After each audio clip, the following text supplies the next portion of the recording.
Hello everyone, Equipment War here, and welcome back to my Freezing Pulse Templar Part 3. So, how have I been going with my character since my last video? Absolutely fantastic. I just love this build so far. I am having a ton of fun playing it. And soon it's level 90, and maybe you're gonna say, oh, you are only level 90, what other noob you are?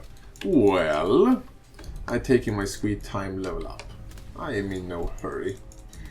But anyway, I still love this build, and it's just too much fun to play, I wanna say, personally. So, and my survivability problem has been a little bit better. What is that? My survivability have improved a lot, so I'm not that squishy anymore. And I actually managed to ascend in the the endgame trial as well, because I find the last one. And it wasn't that hard to do the ascendancy trial. Actually, it was really easy. Freeze locking things is still fun to say that. Freeze locking stuff is it's too much fun. So I just got to clear a little bit more in this shrunken city map, and then I'm actually going to show my my gear and stuff, because when I made this video this is actually my other try to make this video. No, I just made this video just right before I started to do this one.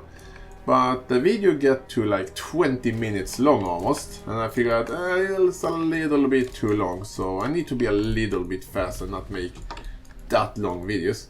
And also I want to say thank you to one of the viewers for my last video that actually introduced me to a skill I had no idea even existed in the game.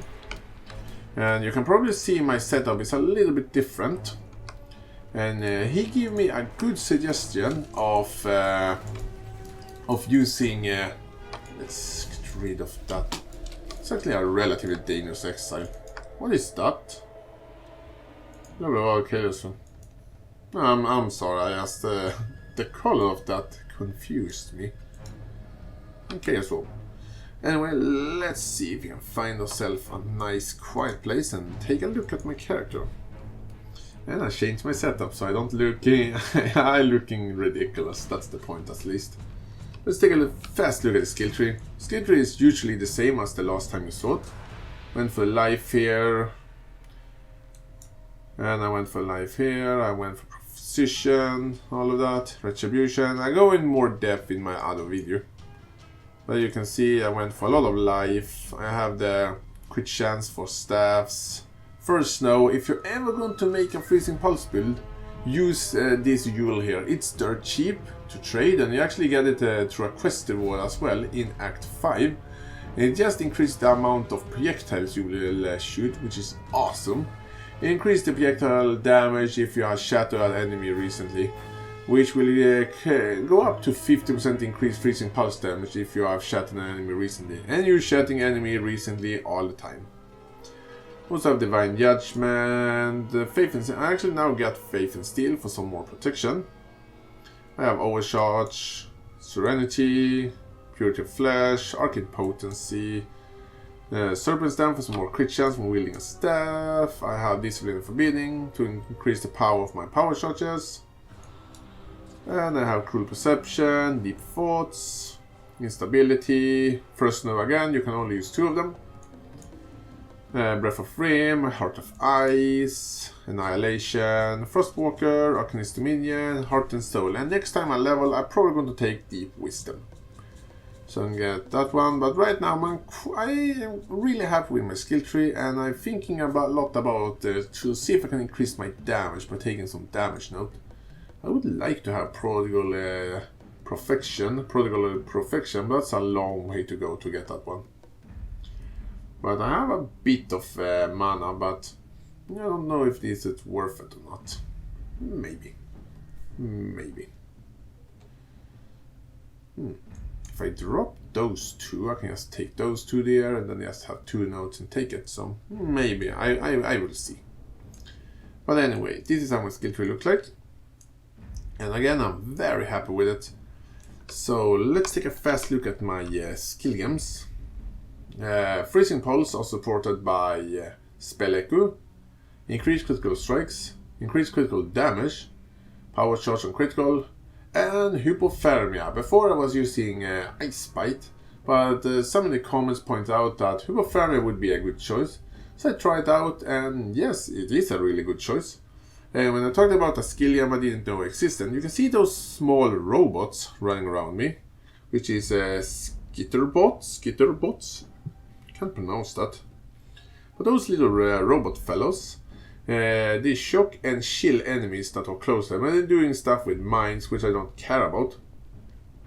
But chilling and shocking enemies that are close to them is really awesome, and that means that hypothermia will always have its effect against bosses because they are always chilled. It also increases the chance to freeze them, and also shocked to take 50% increased damage when they are shocked. I also have Herald of Thunder, and by the way, I don't using Hatred right now. Still have it with me, but I'm using Skitterbots instead of Hatred. Also what he suggested, and I like it, but I still have my Hatred if I change my mind about it.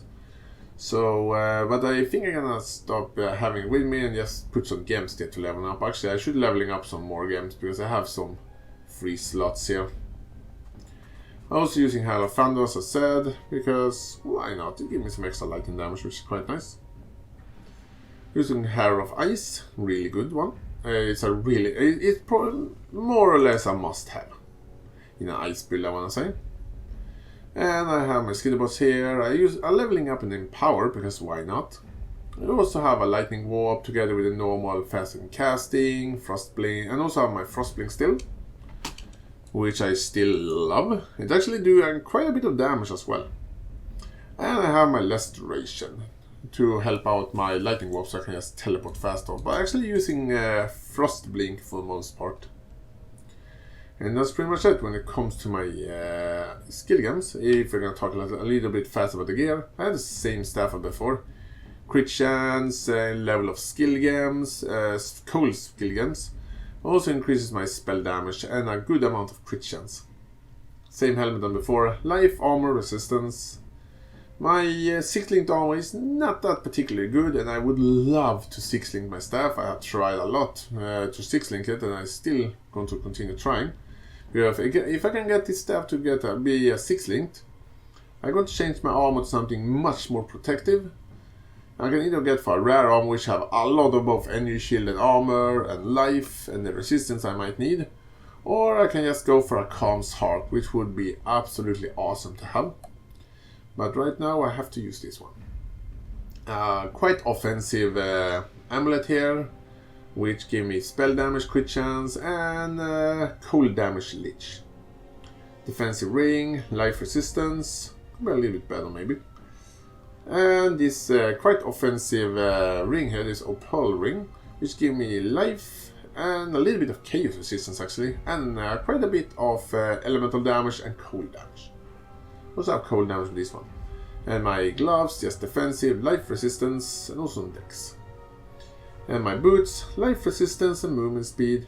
And my awesome belt, which I still absolutely love. I actually found this belt myself. It have all resistance. The lightning resistance isn't that good, but I don't care that much. It have a good life roll, it have energy shield, it have mana. It also have a socket, so I have this abyssal socket in it. For some cold damage spell and life.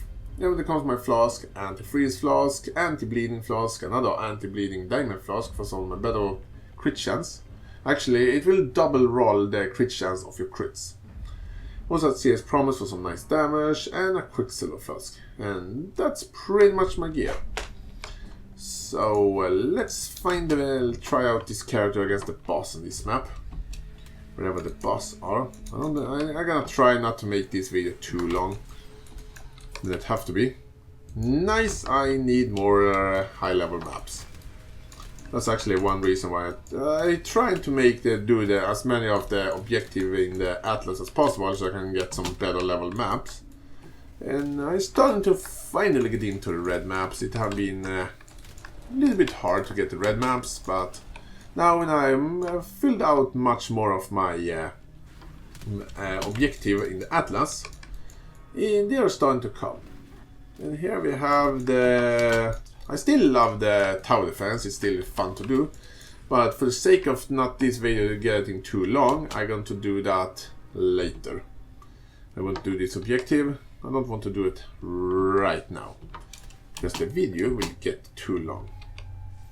See if we can actually find the boss here. It's up there. I don't remember really the boss were on a sunken city map.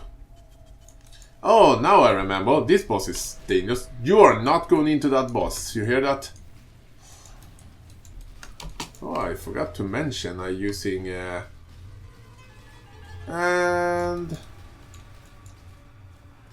I don't want to get hit by that. Shit. Oh, that hurt.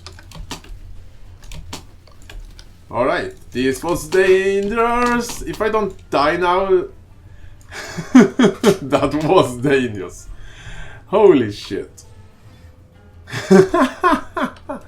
And I said before I was a little bit tanky, but I didn't die. Right? I didn't die, but that was damn close to dying. That would be sad because I'm so close to level. Anyway, I hope you guys like my near-death experience right there, and I can't believe I just survived that crap. Damn, that was close. Anyway, I thank you for watching, and tell me what you think about my build, and what you still think about the league. Anyway, I thank you for watching, and I see you guys soon.